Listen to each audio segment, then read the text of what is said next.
Greetings YouTube, happy Tuesday. How long have we waited to make this video? Way too damn long. Sorry if the D word offended anybody, but beavers are a fan of it.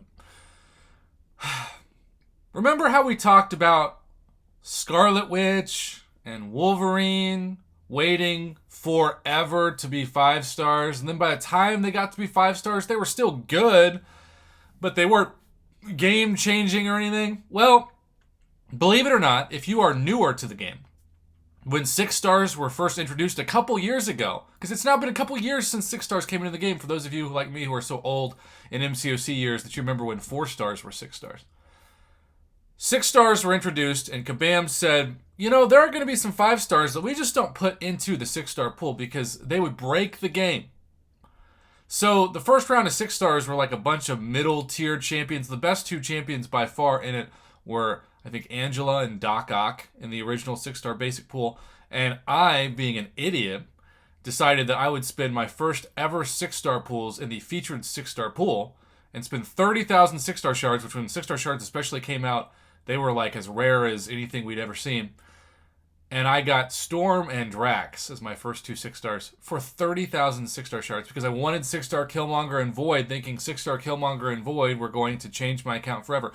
Now, I didn't get them in those, and guess what? Now I have them, Awakened. I have Void at rank 3, Sig 200. I use him sparingly. Killmonger I have Awakened, still at rank 1, never use. But I'm just saying, the concept was there are going to be some 6 stars that break the game. And at the top of the list of 6 stars, they're going to break the game. The guy you see in front of you, Blade. Blade is going to break the game. We can't have a 6-star Blade come into the game because he's going to break it. But then guess what happened? All of a sudden, new champions that you bring into the game have to have their own featured Cavalier crystals. But if they have their own featured Cavalier crystals, they have to have a 6-star opportunity. And if they have a 6-star opportunity, eventually they've got to be in the 6-star featured arena. If they're in the 6-star featured arena, they've got to be a 6-star that's widely available in the game, even if it's incredibly rare to get them, especially at first, before the many months before they're even in the featured 6-star or the featured 5-star pool. And then, of course, eventually after they cycle out of the featured, they get into the basic. Well, January 4th, 2022. It's hard for me to say 2022. I don't really believe it because 2021 I was still just kind of getting used to saying. I woke up to a bunch of you with this image, but I'm going to shout out this man, Omarius Rex. Shout out my ISO 8Y fam. We can see right here in the new update, Blade is available as a 6-star rarity. Now, this doesn't mean we're going to see Blade as a 6-star rarity today, although maybe we will.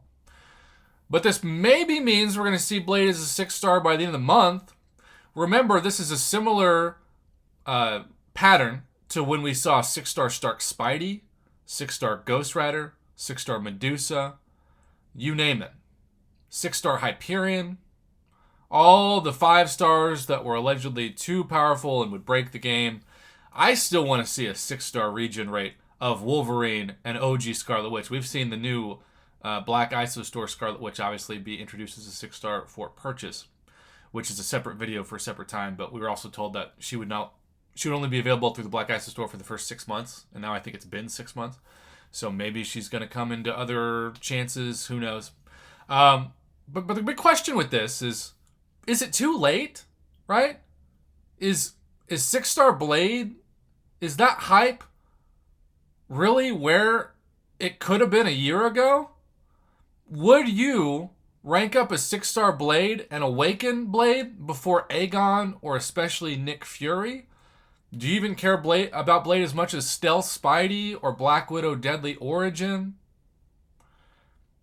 I feel like, objectively speaking, with my own internal rankings, Blade is probably a top 5 skill champ, but he's not the best champ in the game, and he used to be. Blade was created so Kabam didn't have to nerf Magic. Magic used to be by far the #1 most commonly faced and used Alliance War boss, because she would do considerable damage to you without you being able to do much to combat it. But then Blade was introduced, strangely, as a defender tag too, which people I think forget. But he became the kind of champion that was so good against Mystics. It was like, especially, Magic was the number one boss. Did I say Medusa? Magic was the number one boss, and Magic would destroy everybody. Medusa was after Magic. But Magic, if you fought Magic, you lost. You just lost. You lost at least a couple people. Blade, if you had Blade, Magic wouldn't even activate, right? She would just melt. And so Blade was one of those champions where it was like, you're going to win your alliance war if you have Blade, you're going to lose him if you don't.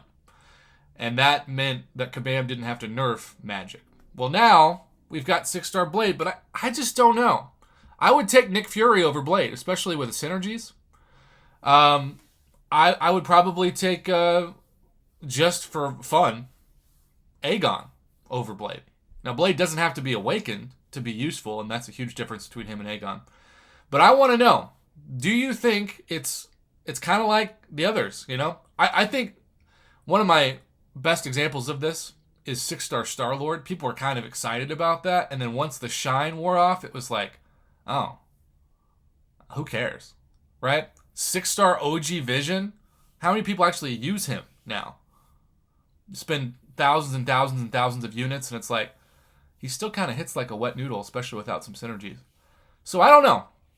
My thinking is, I'd still be excited to get 6-star Blade, but he's not a must for my account.